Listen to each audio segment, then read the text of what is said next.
So let's take a look at some chunky tech priests, confirmed prices for this weekend's releases, plenty of teasers, and Games Workshop revenues continuing to grow. Time for a roundup of grimdark news from the last week.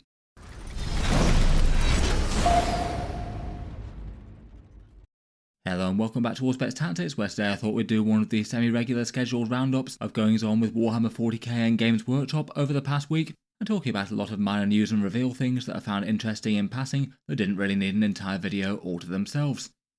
For this one, let's start with some confirmed prices for Games Workshop's Space Marine release week this weekend, with Crux Terminators also appearing in Australia. There was the fun reveal of some chunky tech priests for the Horus Heresy, though I would say they seem more adaptable for 40k than some of the other Mechanicum releases. Games Workshop have shared their trading report and shown more growth, and then there's a big roundup of all sorts of other things Games Workshop have teased or revealed, some lore articles for their new Space Marine captain, some new open events, an interview about the Scouring book, rumour engines, a Dark Angels merch helm, Christmas shipping dates. I thought we'd look in on where the Battleforces are up to now.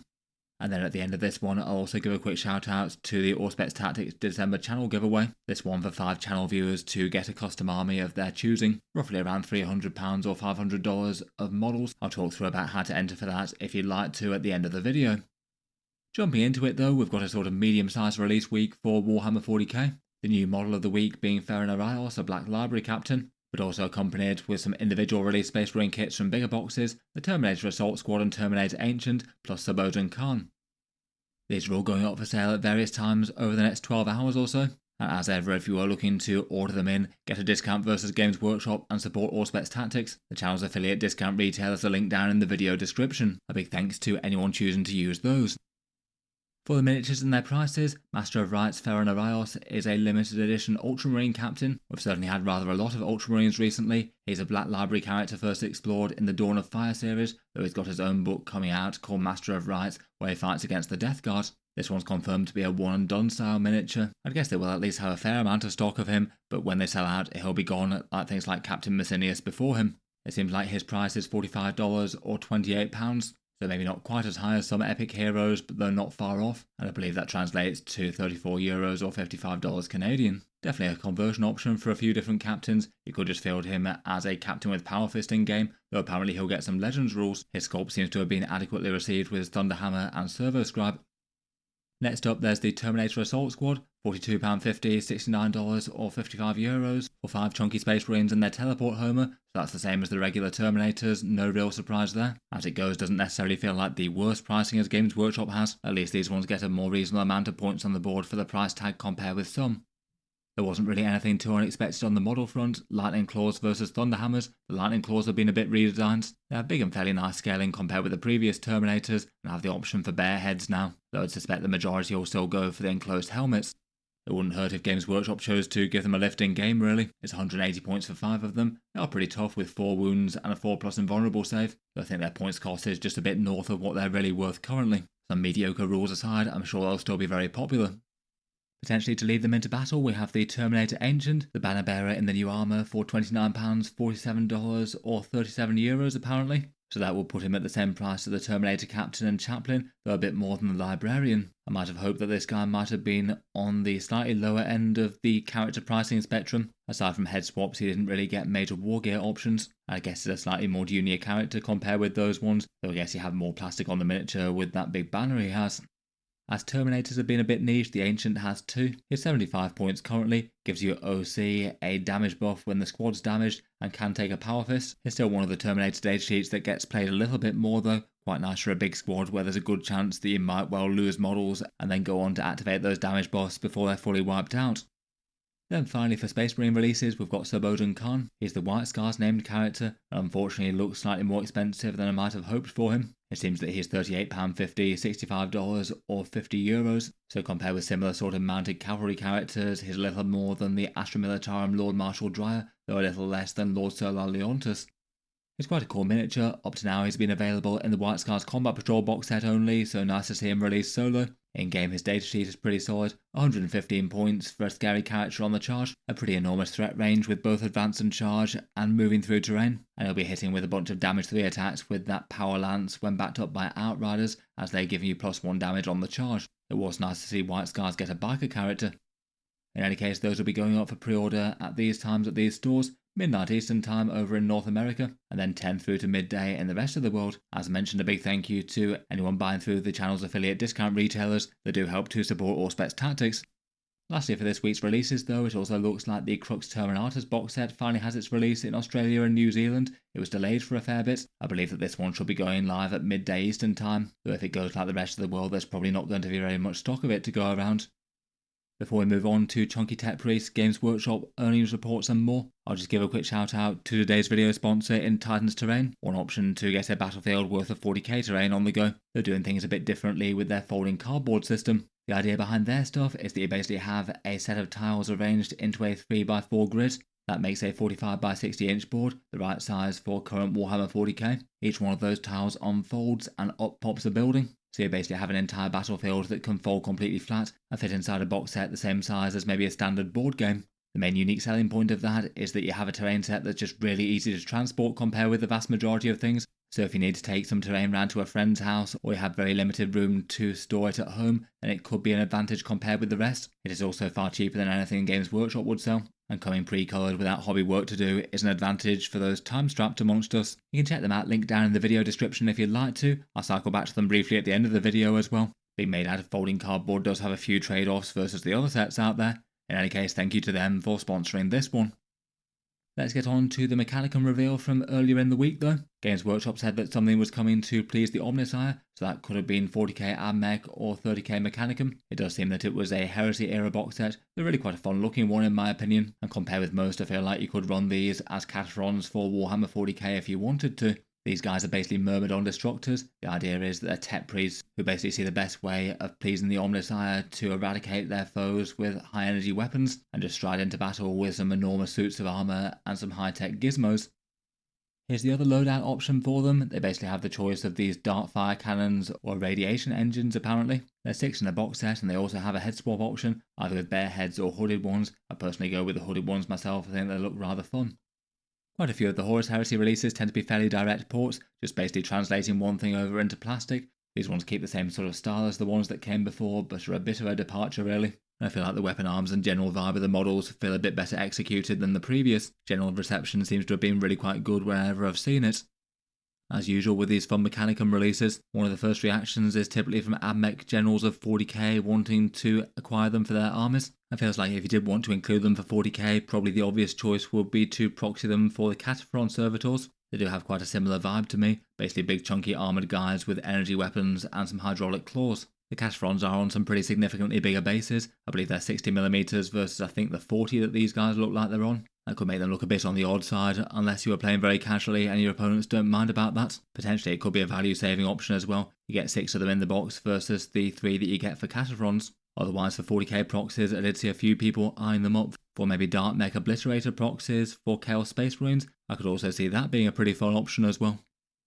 Moving on, and Games Workshop had a small financial update. They do a regular trading report style thing in November that shows their revenue. I believe their half year report comes out a little bit after this normally, but this just gives a general sort of vibe as to how they've been doing, and as expected it seems very well. It looks like for their core business profits they're up to £310 million from 270 for the same period last year, so really quite a big jump there. I've left the equivalent in dollars on the screen, though at the same time didn't bring in quite as much from licensing revenue, dropping down to 16 million from 30 there. That does feel like the sort of thing that's probably going to be quite swingy depending on major releases coming out. The previous period had their initial release of Space Marine 2, so I imagine that brought in a pretty significant chunk of that. Between the two of those though, that's still revenue upper overall, and it still looks like their profits have gone up slightly. They're up to 135 million from 127 over the previous year, equating to 176 million US dollars. Overall, still looks like they're continuing to grow year on year. At least on paper, next year is probably going to be another very big one for them. Usually the 40k edition release years tend to be extra big compared with normal,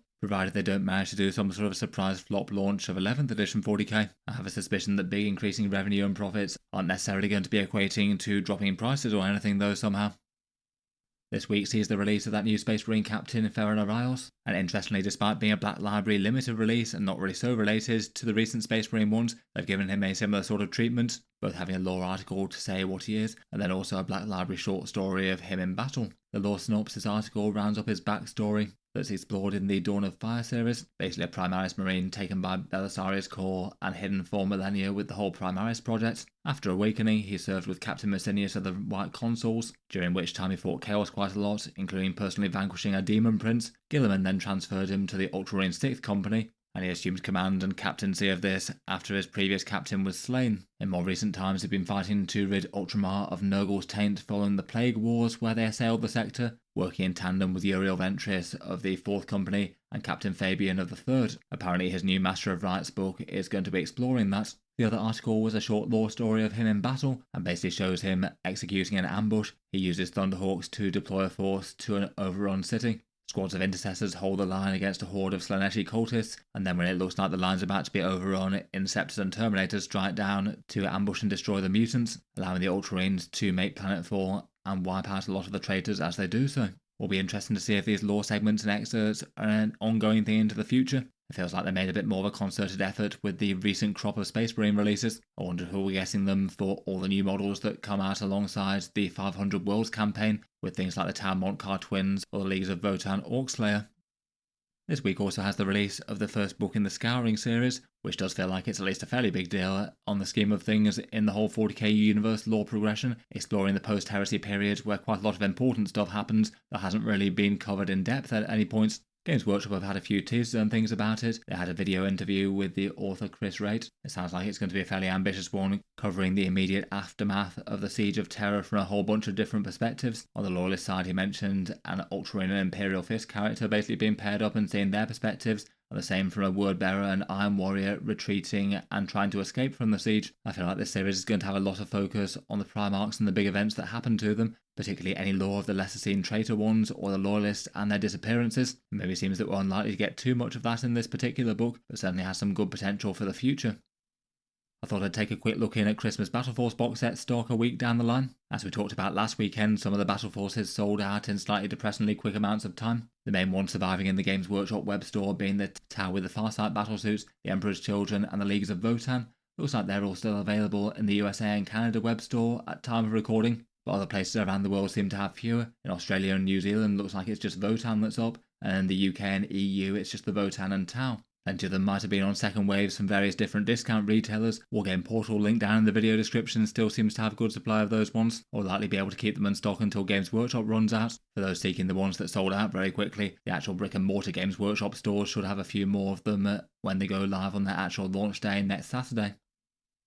For some other small Games Workshop announcements, it looks like they've got a few more Warhammer Open style events announced, one in Maastricht in the Netherlands, and then one in Palm Springs, California. They're in April 2026 and January 2026 respectively. Interesting to see them pushing out to a few more locations here. Previously the majority of their events have been fairly US centric, but they did do one in Canada last year. The Netherlands one is the first one of their sort of open style circuit events they're doing in Europe, so an interesting one for them there. It does look like it's a slightly more limited scope event compared with the California one announced here though. There's a few more events happening at that one, including a 40k narrative one and painting workshop. The Maastricht one mainly just has the grand tournaments for 40k Sigmar and Kill Team. In any case, might be of interest to a few of you around the world. The tickets go on sale on the 29th of November. They said that 2026 will be their single biggest year for these open series events though. That does seem likely if they're already doing two of them quite early in the year compared with normal.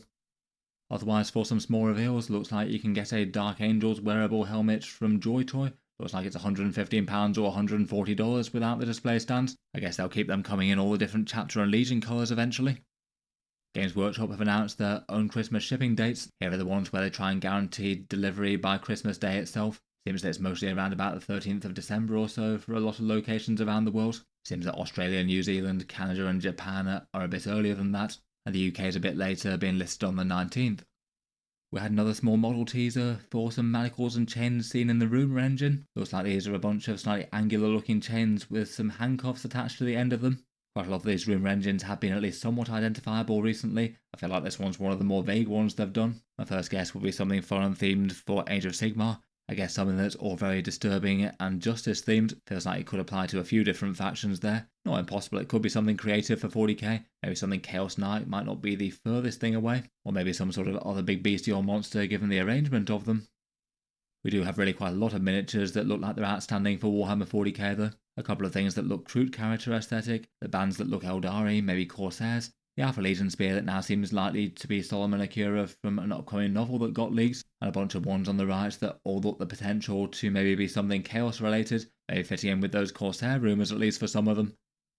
For Warhammer 40k releases in general, it's possible that at least a few of those might be associated with the 500 Worlds campaign, which is the thing that we're expecting over the next few months in the run-up to 11th edition. One of the next major release weekends will likely be Titus with his big book, plus the Necrons with a new Necrosar Amantar character, the Nightbringer, and the Destroyer Battalion box set.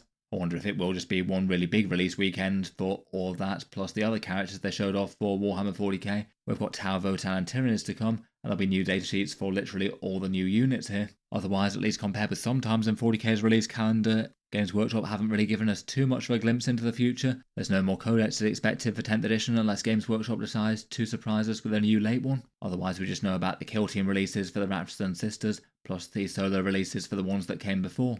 For rules updates, the next balance pass will likely be in December if it mirrors last year, and they might do some sort of major content drop like Grotzmas again. Those could be around about 3 or 4 weeks away at this point. And for reveal shows, we know that there aren't any more coming for 2026, so the next model reveals could well be in Monday previews. They usually do aim to save something good for Christmas Day though. It's going to be fun to see where they go with the 500 Worlds thing, both in terms of rules and novels, but also what befalls Ultramar over the campaign.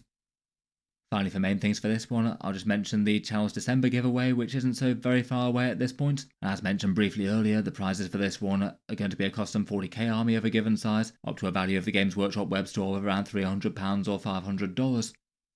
For a few ideas for what that might look like, here's an example for some Tyranids. I went for the 40k starter set for this one, the Horrors of the Hive from Leviathan, a Tyrannofex Hive Tyrant, Death Leaper, and some Gene Stealers, and you will get some bonus Space Marines with this one as well. Here's an example for the Necrons. I started out with their Combat Patrol and then batched up with their Royal Court set, which gives you a Scorpet Lords to lead those destroyers. I go start to get those warriors from A to B that you could use it as a Doomsday arc, some Mortals and Ophidian destroyers. Then here's a Dark Angel example. We've got Lionel Johnson leading some Inner Circle companions into battle with the Deathwing Knights and Grandmaster Belial. And to back up the Deathwing for some Green Wing and numbers, we've got the Combat Patrol box set as well, with Intercessors, Hellblasters and Blade Guard.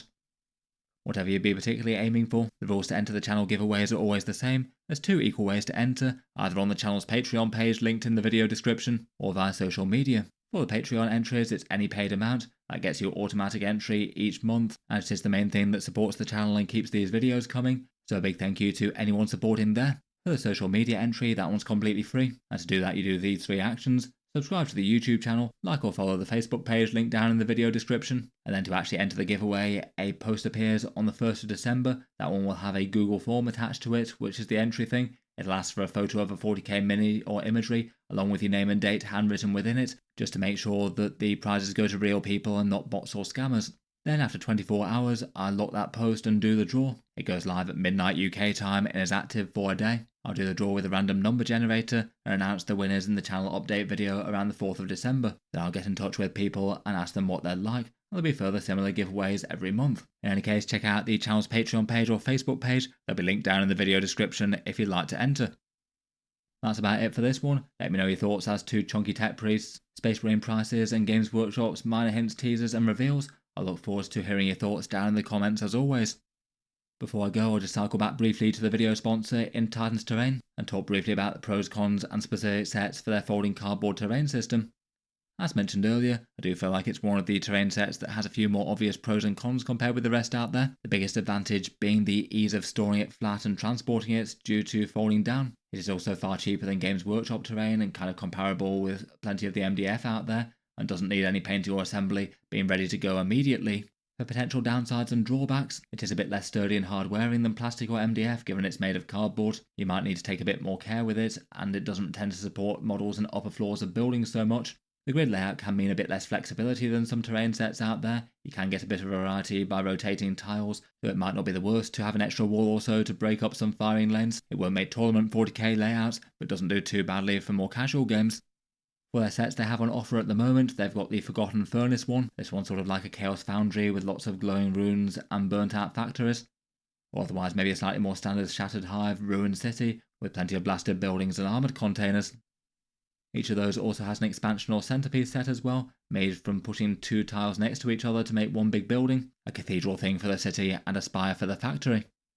In any case, thanks to them for sponsoring this one. You can find them linked in the video description. That's it for now though. Feel free to subscribe to Auspex Tactics if you'd like to see more like this. I'll certainly keep the regular 40k videos coming. Check out the Patreon page if you'd like to support as mentioned. Channel patrons get a few advantages, seeing occasional videos early, entry to those giveaways as mentioned earlier, and a few other bits and bobs. As ever, a big thank you to anyone choosing to support there. A massive thank you for listening, and I'll hope to see you guys next time.